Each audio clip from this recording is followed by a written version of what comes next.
আরে তুমি কি করছো? দেখছো তো আমি আমার কাজ করছি।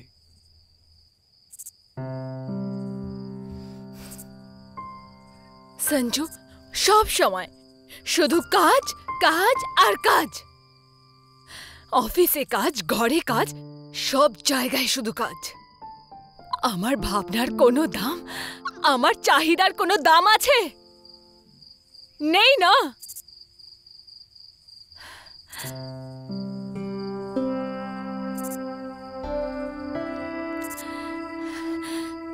মা তো আমি হতে পারবো না।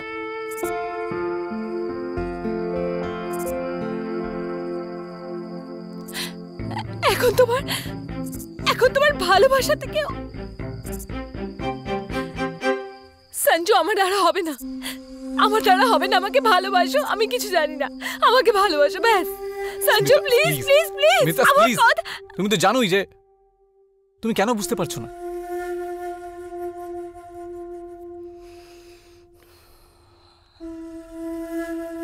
সরি বেবি, আমি তোমাকে হার্ট করেছি, কিন্তু তুমি আমার প্রবলেমটা বোঝার চেষ্টা করো। 6 বছর হয়ে গেছে, একটা বাচ্চাও তোমাকে দিতে পারিনি। ডক্টররা বলছেন আমার শরীরে নাকি স্পার্ম প্রডিউস হচ্ছে না। এই ব্যাপারে নিজেকে বুঝিয়েছিলাম যে সেক্সুয়াল সমস্যাগুলো এখন নিশ্চয়ই দেখা দেবে। চিকিৎসা করিয়ে করিয়ে আমি ক্লান্ত হয়ে পড়েছি। দেখো, আমি তোমাকে বুঝতে পারি, প্লিজ একটু পেশেন্স রাখো, সব কিছু ঠিক হয়ে যাবে।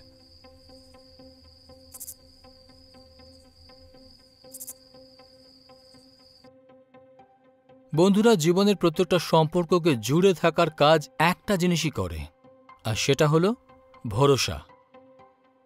নমস্কার, আমি হলাম রাজীব ভারদ্বাজ, আর গুনহার একটা নতুন এপিসোডে আপনাদের সবাইকে স্বাগত। যেমন আমি বলেছি, ভরসা প্রতিটি সম্পর্কের স্তম্ভ, সবথেকে গুরুত্বপূর্ণ বিষয় একটা সম্পর্কের।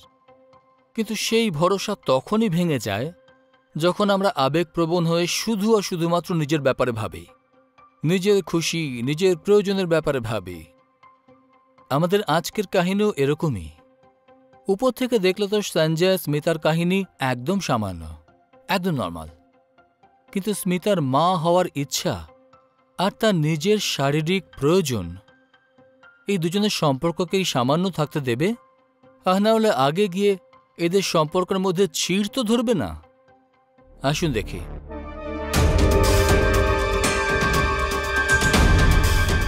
সরি, আজকে আমি অফিসের জন্য লেট হয়ে গেছি। আমাকে টিফিনটা দিয়ে দাও, আমি অফিসে খেয়ে নেব।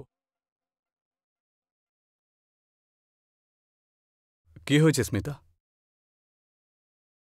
আরে কিছু বলবে নাকি? কিছু হয়নি? তাহলে তুমি আজকাল এরকম মনমরা হয়ে থাকো কেন? আরে হ্যাঁ, আমি তো তোমায় একটা কথা বলতেই ভুলে গেছিলাম। আচ্ছা জানো, অনেক বছর পর কাল আমার বন্ধু রাকেশের সাথে দেখা হলো। যে প্রবলেম আমার রয়েছে ওর ভাইয়েরও সেই একই প্রবলেম ছিল। উকিলা নামে এক ডক্টরের কাছেও চিকিৎসা করিয়েছে, আর এখনও খুব খুশি। আর জানো তুমি, ওর একটা বাচ্চাও হয়েছে। ওই ডক্টরের অ্যাড্রেস আর নাম্বারও নিয়ে নিয়েছি। শুনতে পাচ্ছ?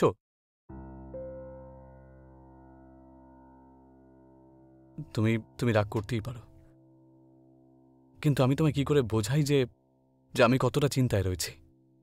আমি জানি যে তুমি সবসময় একা হয়ে থাকো। আসলে বলে না, empty mind is devil's house.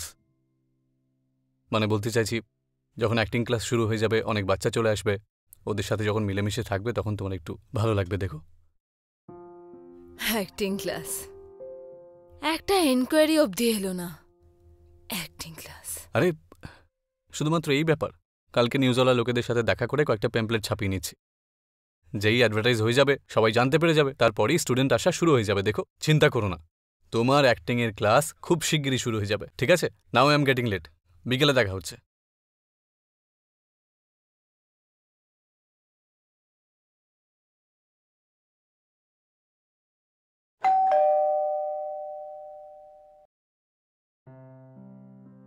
Yes.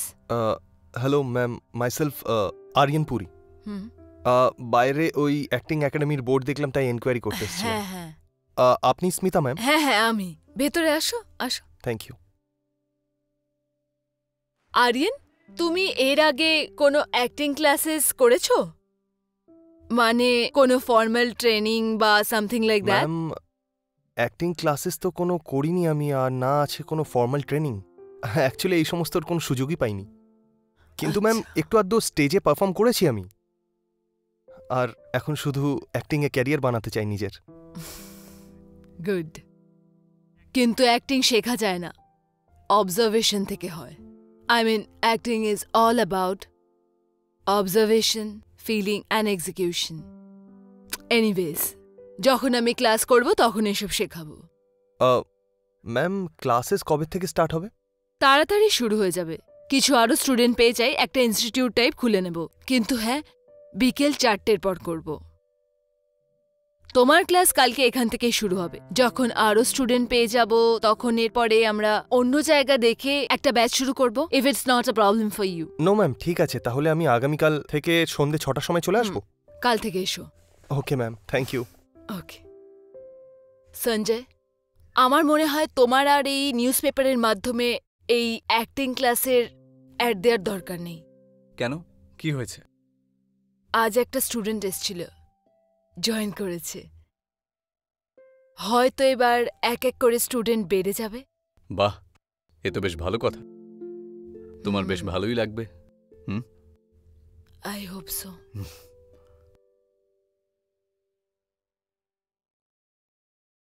তাতে কি যদি আমি মিথ্যাটা তোমাকে পাওয়ার জন্য বলেছিলাম? তাতে কি যদি আমি... ম্যাম, ডায়লগটা ভুলে গেছি আমি। আরিয়ান,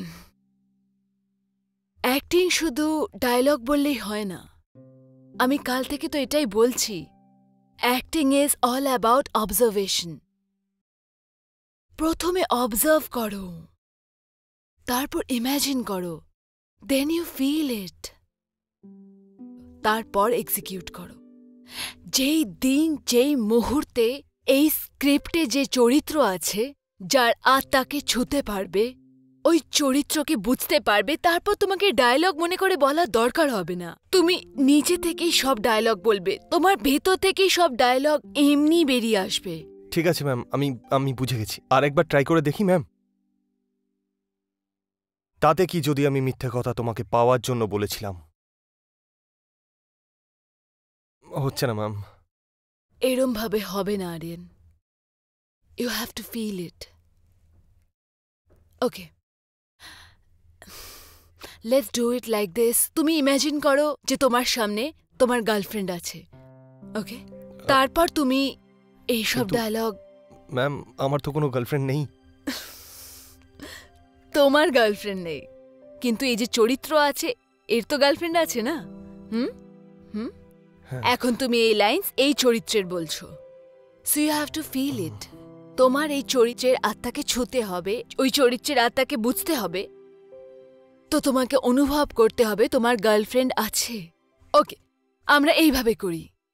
আমি তোমার সামনে দাঁড়িয়ে আছি, এটা ভেবে নাও যে আপাতত আমি তোমার গার্লফ্রেন্ড, আর তুমি তোমার লাইন বলো।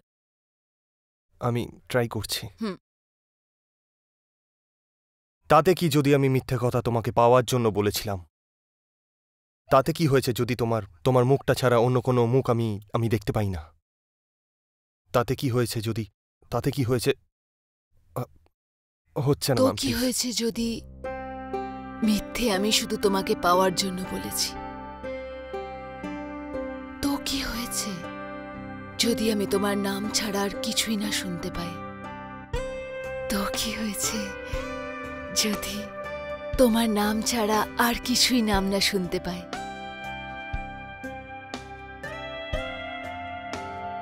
তো কি হয়েছে যদি আমি তোমাকে অসম্ভব ভালোবাসি?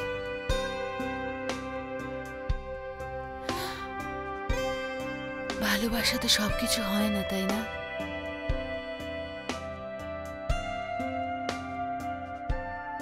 সবকিছু হয় না, তাই না?